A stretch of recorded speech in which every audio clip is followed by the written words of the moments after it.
Bonjour à chacun d'entre vous. Je vous retrouve à nouveau sur cette nouvelle lune qui a lieu le 23 août, donc en Vierge, et qui ouvre le mois de Elul.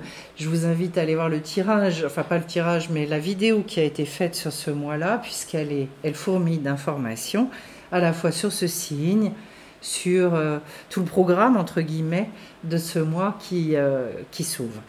Et je vous ai fait un tirage complémentaire qui a été orienté en fonction de la première vidéo, puisqu'on avait dit que le mois d'Elul était très en lien avec la Teshuvah, et que j'ai expliqué, sur lequel je me suis orientée en fait sur la Teshuvah au sens de je vais chercher des réponses dans ma vie. Donc le tirage, je l'ai fait pour qu'on comprennent finalement comment obtenir ces réponses, quel est le chemin, et que ce soit des sources d'inspiration. Ça n'est autre que ça, puisque ces tirages ne sont absolument pas voués à retirer le libre arbitre, mais au contraire à mettre en liberté. C'est-à-dire en fait les sources d'inspiration sur tiens, où est-ce que je peux avancer, faire un pas supplémentaire qui va m'amener justement dans cette confiance dans la vie, confiance en moi, etc.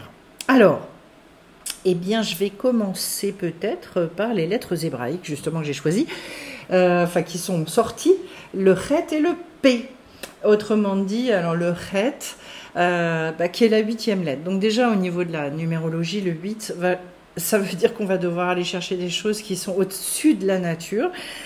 Le chiffre 8 nous indique d'ores et déjà que c'est ce mouvement de la vie, donc qui est très en lien avec la Teshuvah tel que je l'ai expliqué dans l'autre vidéo, qui nous demande forcément donc de nous élever au-dessus de la nature et d'aller rechercher une vision des choses qui va être une vision beaucoup plus ouverte, qui va également nous obliger à aller voir les choses sous l'angle lumineux, positif. Donc de choisir vraiment la lumière, c'est un choix vraiment pour se faire et devenir une antenne du positif, autrement dit de kiffer sa vie, d'être dans le plaisir, dans la joie aussi, c'est un sacré sujet, ça, le plaisir, le désir, etc.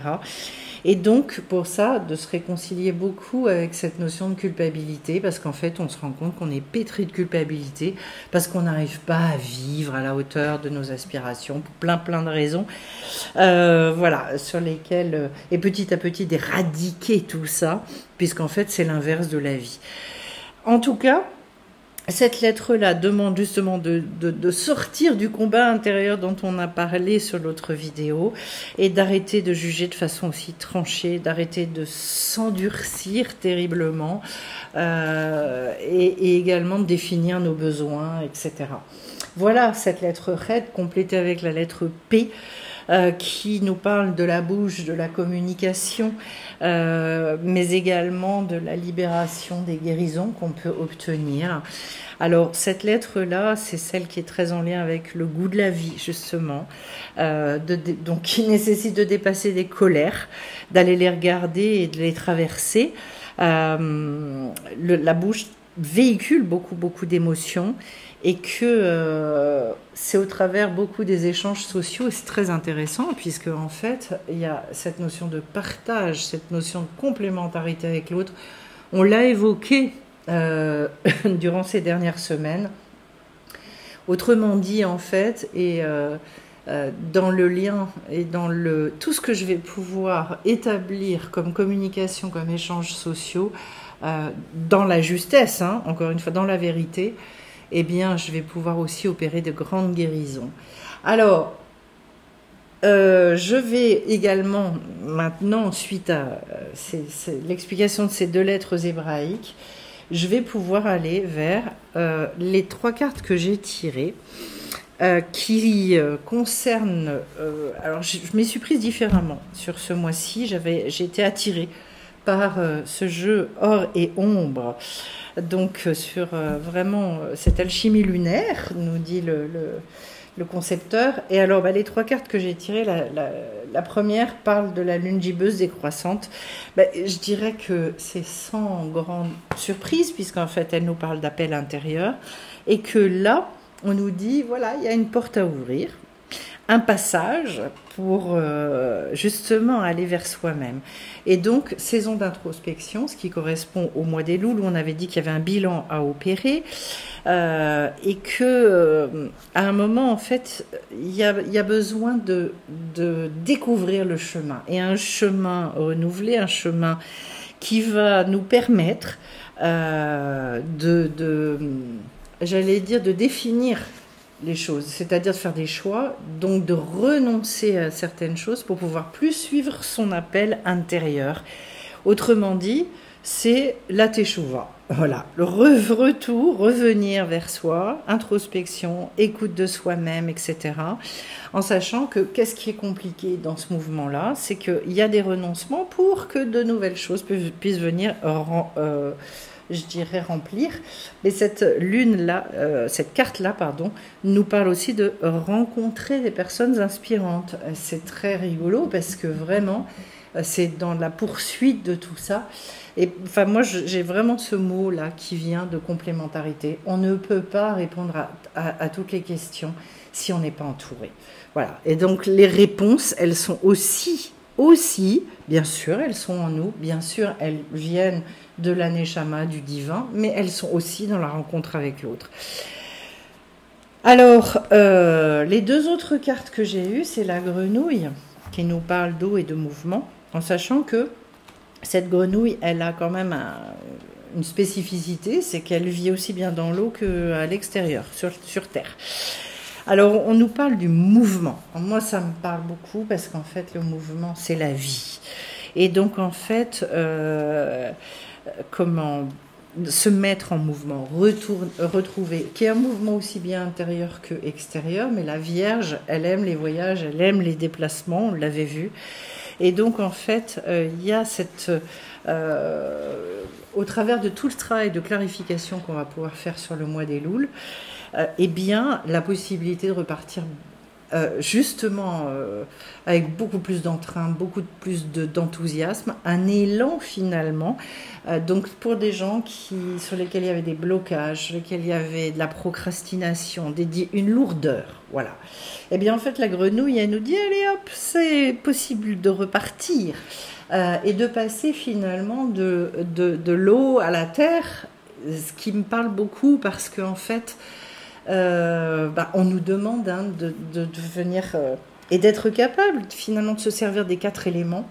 Déjà, il y en a 2 qui sont symbolisés par cet animal et que l'eau, c'est toute cette faculté à se déplacer dans nos émotions et la terre, c'est toute cette faculté à réaliser, à être ancré, à trouver cet ancrage. Alors, la grenouille, finalement, eh bien, nous donne cette capacité dans la symbolique d'être dans cette résurrection émotionnelle, ce nettoyage puissant qui fait qu'on sort des doutes, qu'on sort des errances, etc. Moi, je trouve ça très joyeux quand même. Hein. Et finalement, de se retrouver sur une forme d'éveil, de recommencement possible. Et puis, compléter, par rapport au cheval. Alors là, on va retrouver la notion de terre et qui est associée au maître intérieur. Alors, ce cheval-là, il est capable de puissance, de rapidité, d'endurance, etc. Donc, ce sont des dons, et des dons qu'on peut retrouver en nous-mêmes. Voilà, cette notion vraiment de force. Il y a là la possibilité d'utiliser finalement cette force qui est aussi la force de la neshama, de l'âme, pour finalement venir accroître notre énergie, pour venir guérir, pour que cette vitalité, cet élan vital, il revienne. Ce sont des animaux puissants. On nous parle donc d'énergie vitale, on nous parle aussi du yang. Donc voilà, cette force-là qui nous permet de retrouver une émancipation, une indépendance. Et c'est aussi un animal qui va nous parler de tout ce qui est soutien divin. Autrement dit, accepter finalement cette voie intérieure, accepter de dépasser le côté cartésien de la Vierge pour pouvoir obtenir des réponses, mais qui ne sont pas des réponses mentales. J'en ai parlé quand même pas mal durant le mois de Elul. C'est extraordinaire d'avoir cette capacité d'analyse, mais là, il est bien question d'avoir la Chokhma, cette sagesse qui est une sagesse révélée, une sagesse divine. Au niveau maintenant du tirage de l'arbre des séphirotes, je vais commencer par le Keter. Keter qui donc est la couronne, cette énergie qui nous dépasse. Le corbeau nécessite et nous demande d'écouter notre vérité intérieure. Voilà. C'est tout un programme. Pourquoi ? Eh bien parce que accéder à cette vérité, c'est être surpris. Alors aussi bien dans des choses dont on croyait parfois s'être débarrassé, mais aussi surpris dans du bon. Et je dirais que se découvrir dans nos points positifs, c'est pas si évident que ça. À savoir qu'en fait, on est beaucoup plus fort dans l'autocritique. J'en parlais récemment sur les dimanches matins. Et je disais, si vous deviez faire une colonne, finalement, tout ce que vous avez fait de bien, et une colonne avec tout ce que vous avez foiré, la colonne du débit serait beaucoup plus conséquente. Pourquoi ? Parce qu'en fait, on nous a appris à nous appesantir sur nos erreurs et on ne nous a pas du tout appris à comptabiliser nos points positifs. Eh bien, en fait, c'est être dans cette vérité-là, c'est apprendre à faire ça, c'est-à-dire avoir une colonne crédit qui est une colonne remplie, fournie. C'est là-dessus qu'on doit s'appuyer pour avancer. Et donc, ce corbeau, on nous dit, oui, d'accéder à cette vérité qui est une nouvelle vision de nous-mêmes. Alors, je vais compléter tout de suite avec dans la Chokhma, cette notion de spirale. Et la spirale, pour moi, indique ce mouvement aussi bien d'expansion que de retour à soi, d'introspection, qui est un mouvement double et un mouvement, les deux sont nécessaires. L'introspection, elle va servir juste effectivement à rentrer dans notre vérité, à noter de manière très objective nos besoins, ce qu'on a réussi, ce qu'on n'a pas forcément réussi, ou moins bien réussi, et là de le traiter pour pouvoir immédiatement repartir en mouvement d'expansion. Donc, ça veut dire, en fait, quand je suis capable, c'est ce que Rabbi Nachman de Breslev appelle les montées et les descentes. Quand je sais qu'en fait, c'est un cycle permanent et que finalement, il n'y a pas véritablement de montée et de descente, mais qu'en fait, l'une annonce l'autre et nourrit l'autre sans cesse, eh bien, en fait, la sagesse, c'est de ne pas s'arrêter à ça. Et d'être capable d'accepter ce mouvement-là, montée, descente, mais on s'en fiche, en fait, si on ne les définit plus comme ça. Et une chose qui m'a beaucoup parlé quand j'avais cette école de musique et que j'enseignais le chant également, c'est que dans finalement ces montées, ces descentes dans la musique, puisque c'est bien la relation entre les différences de hauteur de notes, c'est comme ça que se définit la musique elle-même. Pas par les notes elles-mêmes, mais la relation qu'elles entretiennent, c'est-à-dire toute la relation qu'on entretient entre montée et descente, et on doit, pour que ce soit harmonieux, voir tout ça comme une espèce de ce qu'on appelle la ligne de chant. Si on a cette ligne de chant, alors à ce moment-là, ça va être harmonieux, ça va être joli à entendre. Si c'est complètement découpé, saccadé, on va perdre ce qu'on appelle le phrasé en musique, et donc ça devient moche, très clairement. Dans nos vies, c'est pareil. Et je me suis dit, c'est extraordinaire comme on va retrouver justement dans diverses disciplines, avec un langage spécifique, particulier, mais il n'empêche qu'on parle de la même chose. Et donc, dans nos vies, si on n'arrive pas à visualiser cette ligne et à se dire que les montées et les descentes participent à cette avancée permanente, et donc forment des phrases dans nos vies, et qu'on ne trouve pas finalement cette bonne respiration, c'est moche, on perd l'harmonie. Voilà, je trouve ça très joli comme symbolique. En revanche, si on arrive à s'inscrire dans ce mouvement perpétuel, et donc qu'on arrive à muer en permanence, et qu'on se voit dans cette progression perpétuelle, et comme accumulant des richesses permanentes, et développant et réalisant un potentiel intérieur, ben on est en progression permanente, et que là, du coup, là-haut, eh ben c'est en crédit permanent, et qu'on n'arrête pas d'avoir au lieu d'accumuler des agios, on accumule au contraire du plus, tout le temps, tout le temps, tout le temps. Et c'est bien comme ça qu'on doit concevoir notre vie.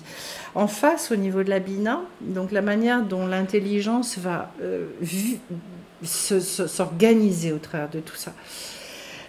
Eh bien, j'ai la carte de l'arc-en-ciel. Cet arc-en-ciel qui vient justement nous rappeler que finalement, au sein de nos échecs, en fait, l'alliance, elles ne seront jamais. En fait, cette alliance, elle est toujours là, toujours là, toujours là. Et que y a le véritable échec, c'est quoi?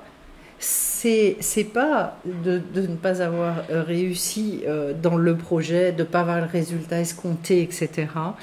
Même quand on travaille sur quelque chose et qu'on se dit « Ah là là, vivement que j'arrive à faire ci ou ça », et que « Ah, j'ai encore pas réussi », en fait, le seul échec qui existe, c'est celui de se décourager. C'est celui de se dire bah, « Tant pis, j'arrête, hein. J'en ai marre, donc j'arrête. » Non.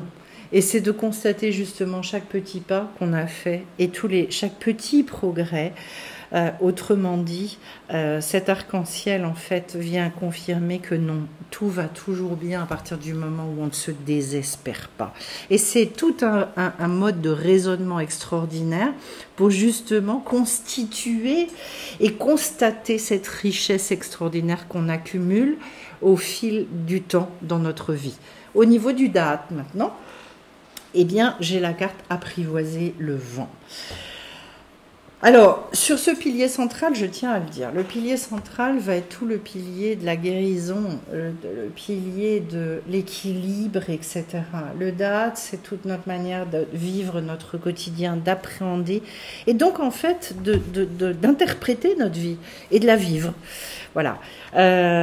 Donc j'ai cette jolie carte apprivoiser le vent qui nous rappelle en fait notre engagement, l'engagement qu'on a pris dans ce contrat d'incarnation qui a été le nôtre, et finalement de se dire mais en fait c'est extraordinaire, moi je suis dans cette vie, j'ai des opportunités de folie pour avancer. Ce que disent les sages d'ailleurs, c'est de se lever le matin en se disant et en se rappelant ça. C'est-à-dire avoir la pensée de l'éternité, de ce monde qu'on est en train de se construire. C'est pas seulement tout ce que je gagne dans cette vie-là, mais tout ce que je suis en train d'accumuler, toutes les réparations que j'opère, etc. Et donc en fait, voilà, apprivoiser le vent, c'est de vivre très très en conscience avec ce divin, avec Hachem, pour finalement aussi répandre cette réparation dans le monde. Pas seulement que pour nous, mais d'avoir conscience qu'en fait, au fur et à mesure, plus on apporte de la vie dans ce monde, plus on suit le mouvement de la vie, et plus on répare, plus on répare. Donc finalement, il y a un intérêt supérieur. Je dirais que ce qu'on est en train de nous dire avec cette carte, c'est souvenez-vous toujours de l'intérêt supérieur. Ça va vous redonner un élan extraordinaire, même si vous cassez la figure, on s'en fout. Remontez sur le cheval, allez-y, reprenez les rênes, et que finalement des bonnes choses vont toujours sortir, même des trucs des fois de nos plus gros ratages. Ne vous en faites pas pour ça. Vous êtes soutenus aussi, et je pense que c'est vraiment se souvenir de ça est absolument primordial, qu'on n'est pas seul. Ensuite, au niveau, on va rentrer maintenant, on va quitter le côté plus mental des choses, on va rentrer dans les midotes, les mesures, donc tout ce qui concerne notre comportement. Et j'ai au niveau du chesed, de la bonté, j'ai la carte du voyage. Oh là là, moi ce qui me vient tout de suite, c'est allez, il faut oser quoi. faut oser. Il y a un moment, la plus grande bonté qu'on ait à se faire. Je crois que les seuls regrets qu'on aura dans nos vies, c'est tout ce qu'on n'aura pas osé. Quand on sera resté là, dans notre petite camisole, à se morfondre et à s'en vouloir, stop, quoi. La carte du voyage, c'est... qu'est-ce que je ressens? C'est un peu le côté foufou, quoi. C'est un peu le côté foufou, il faut sortir de toutes ces limites qu'on s'impose. Et en fait, il y a vraiment besoin d'explorer, besoin de sortir aussi de tous ces sentiers balisés. Donc, bien sûr que la vie, c'est un voyage de folie, c'est une aventure, alors, soit effectivement, on va rechercher de la rassurance partout, et là, on ne va pas vivre. Et ça va bien avec ce qu'on vient de dire, c'est-à-dire au final, eh ben, l'échec, parfois, c'est justement de ne pas avoir osé échouer, de ne pas avoir osé certaines choses, et pour se rendre compte que, ok, on n'avait pas tout compris, mais grand bien nous fasse, quoi. Parce que les gens qui pensent qu'ils ont tout compris, d'abord, ils n'ont rien compris, et puis ils sont des gens pénibles, hein, on va se le dire honnêtement. Donc voilà, donc d'y aller. Et que du coup, voilà, le but de ce voyage, le grand but, de toute façon, il n'est pas dans ce monde, il est bien au-delà.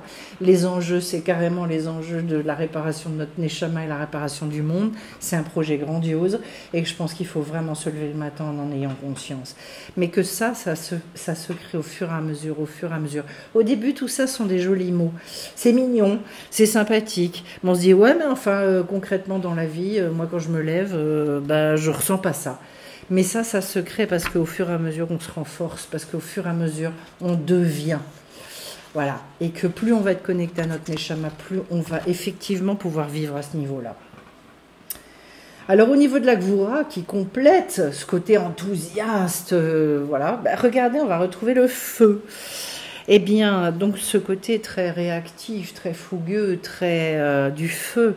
Le feu qui à la fois peut remettre de la vitalité dans des choses ou aussi qui peut tout détruire et tout consumer.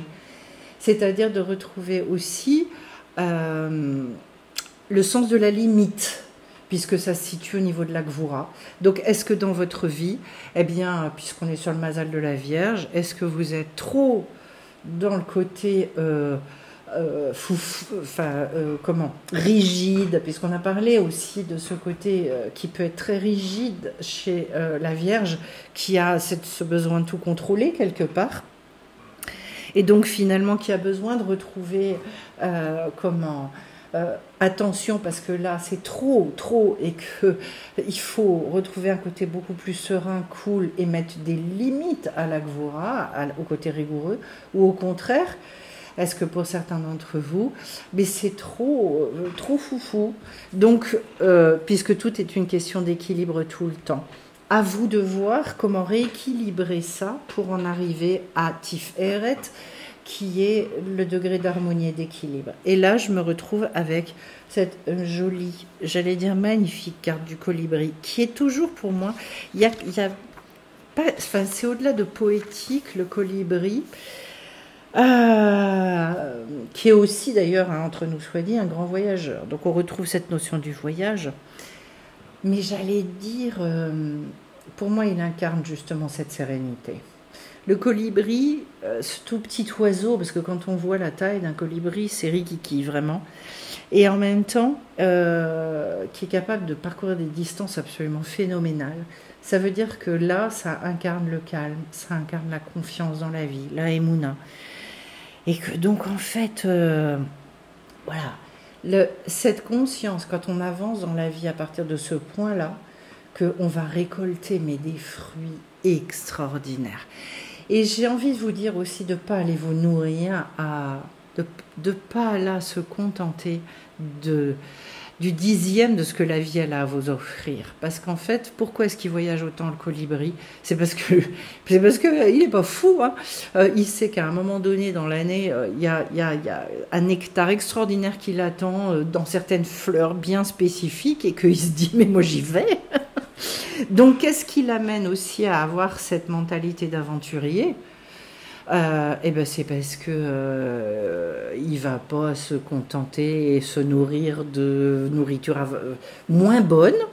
Non, il va aller chercher le meilleur. Et que le meilleur, on le sait, c'est tout ce qui nous met en lien avec notre Neshama, tout ce qui répond à nos appels intérieurs. Voilà.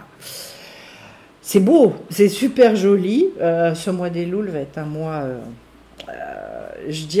Pour moi, le gros challenge du mois d'Elul, c'est justement, est-ce que j'y vais, quoi?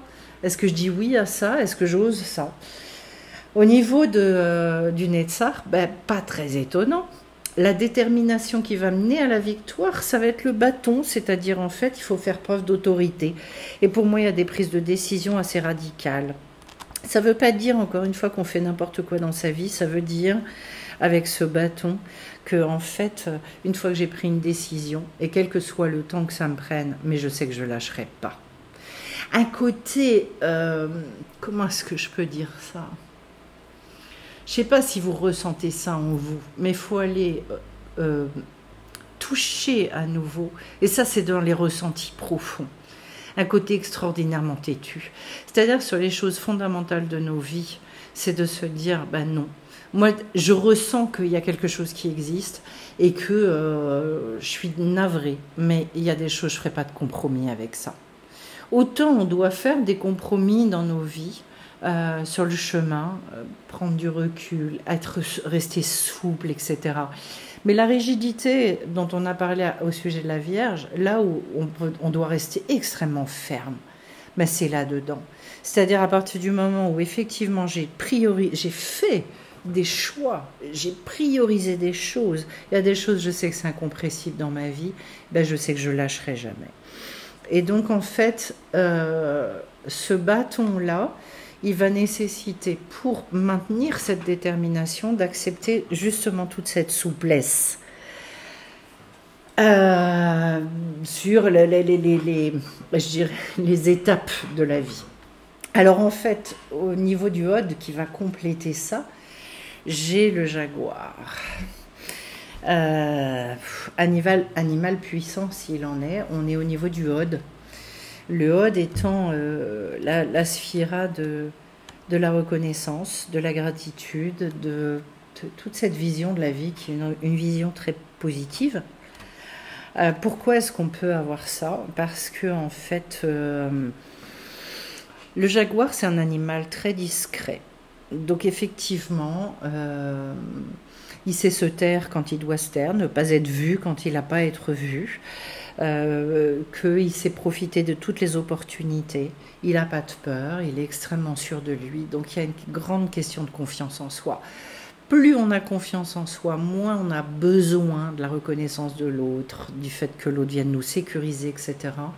Et plus finalement ce calme énorme, cette détermination, cette souplesse, ça va pouvoir exister.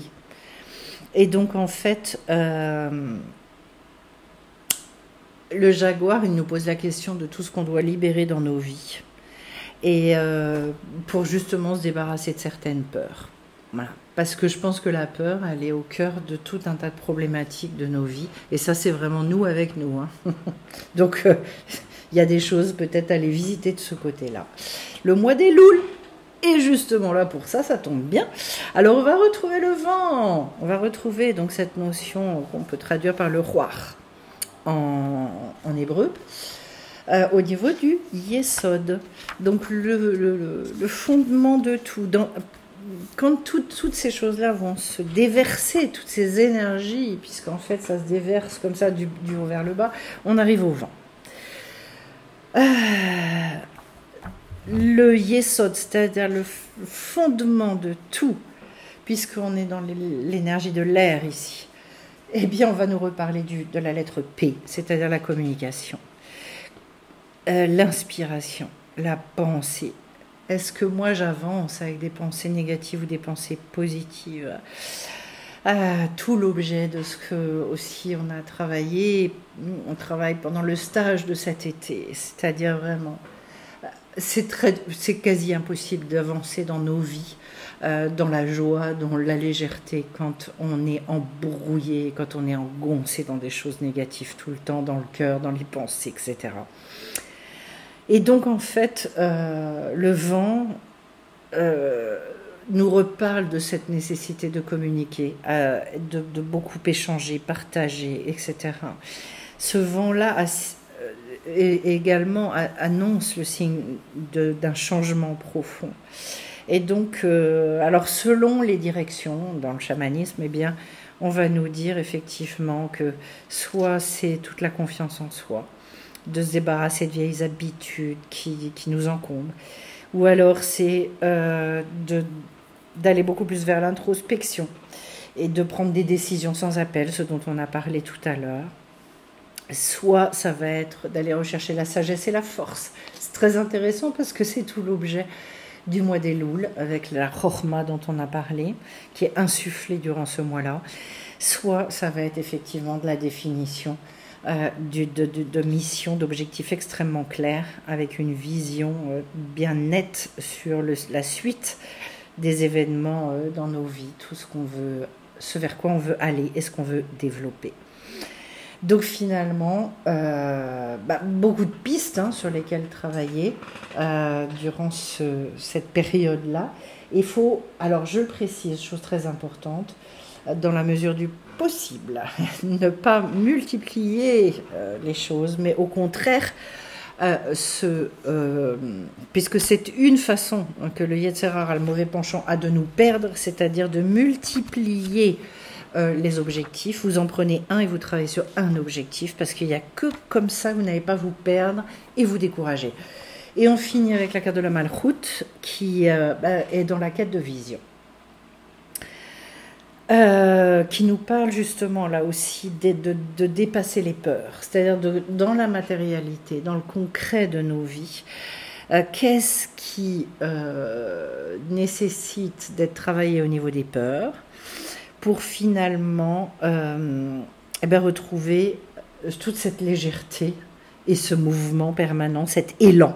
Voilà.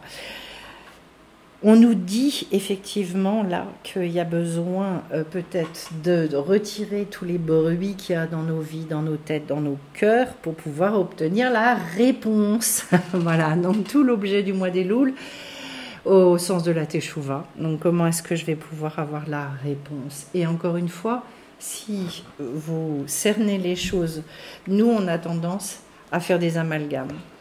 C'est ce qui va nous empêcher à un moment donné d'avancer et de sortir des blocages. C'est une chose après une autre, après une autre.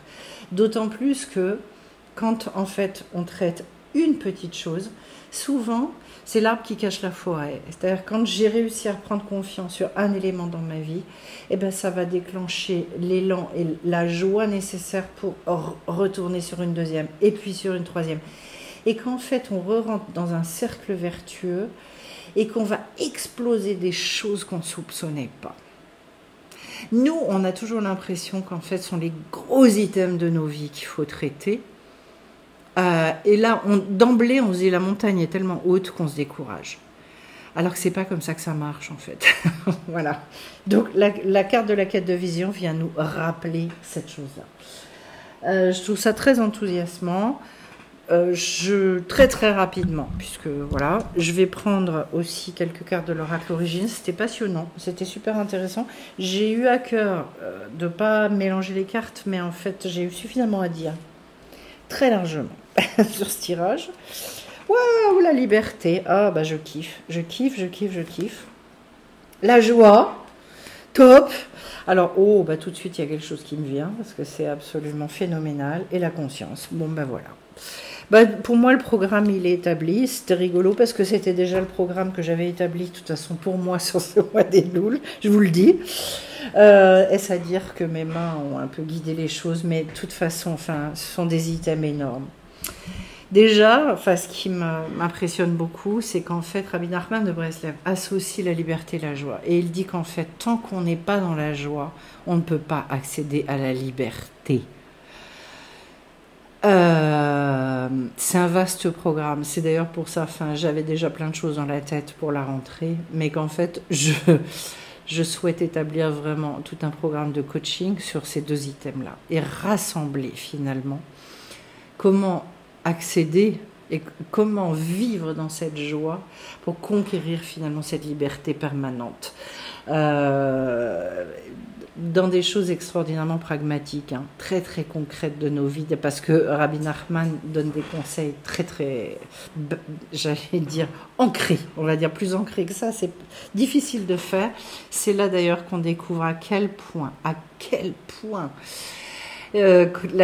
la fausse dichotomie que l'on fait entre spiritualité, matérialité et dramatique, parce qu'en fait c'est bien au sein de nos vies, dans les rencontres qu'on fait, dans le travail qu'on mène, mais j'allais dire dans tout, quoi. Voilà, la réparation de la voiture, quand tout devient prétexte, tout devient et se relie finalement à cette vie spirituelle, on commence à kiffer notre vie, mais alors voilà, il y a beaucoup à dire, mais c'est le challenge de cette année. C'est vraiment de comprendre, de ressentir, de vivre ce lien entre les deux. Et puis, j'ai la carte de la conscience. Ben oui, parce que justement et précisément, en fait, plus on va réussir à vivre en conscience, c'est-à-dire en fait dans cette espèce d'hyper-présence à ce que la vie nous propose. C'est-à-dire, je suis là, je réponds. Oui, c'est moi. Alors, je vais dire Isabelle ou Luc ou Jeanne ou Roger, peu importe.